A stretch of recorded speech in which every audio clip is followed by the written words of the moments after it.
Kings, HAGINO and Honda are going to be down in 1 and 2, and Andreas VAZAIOS in lane number 5. But it's interesting, Roddy, because VAZAIOS and HAGINO have battled already 2 times, and it's just a 0.3 of a second, it seems like, separating those two, so you can expect this one to be pretty good.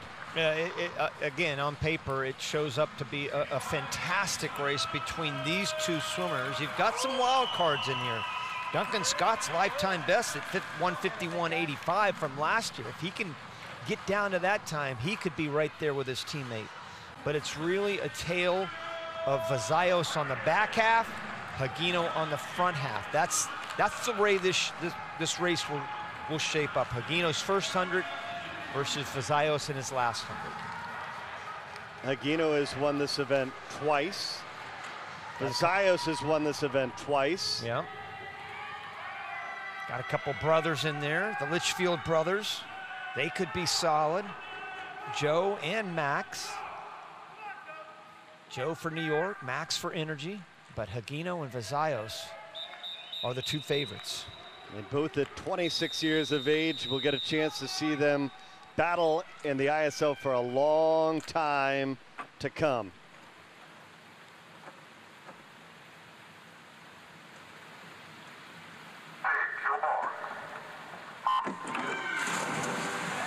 And so Tokyo, 82 points, London, 98 points. And again, this is one of those battles, Roddy, where maybe you make up 4 points, maybe you go ahead by 4 or 5 points, but it could be just a couple of points that decide who moves on next week at the end of the weekend.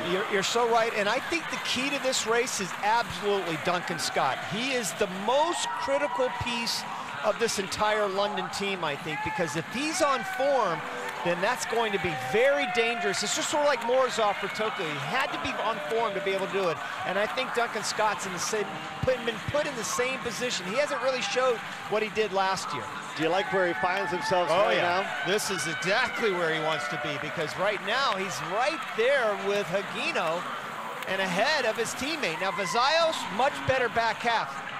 Having said that, Duncan Scott, if he's close on the breaststroke, he could give both HAGINO and his teammate a run, but VAZAIOS is so good on the breaststroke. Boy, this is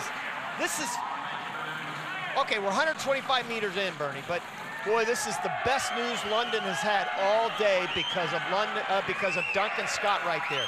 He's not gonna go 154, and that's what he's been so far this year.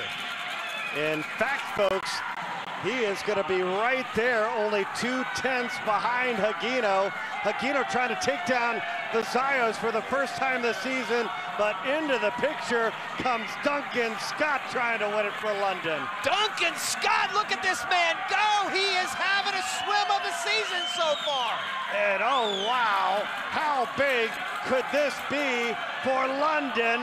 Duncan Scott gets the win. HAGINO finishes second. And London is going to jackpot Energy Standards points in the 200 IM. Wow! This guy came in ranked 9th. 154.4, folks. He goes 151.6. He goes his lifetime best time, and he just broke the British record to boot. So all of those things put together for just a fabulous race. I knew if he was close, with 50 meters left to go, he had a chance, and boy, did he ever. He was 27 flat on the end. Oh my goodness. Hey, don't go away, anybody. London is not gonna go away. Trust me, they are not going away. And that is Duncan Scott's first 200 IM win since he won the European Derby at home in London a season ago. But he was about 2 seconds faster than he went in the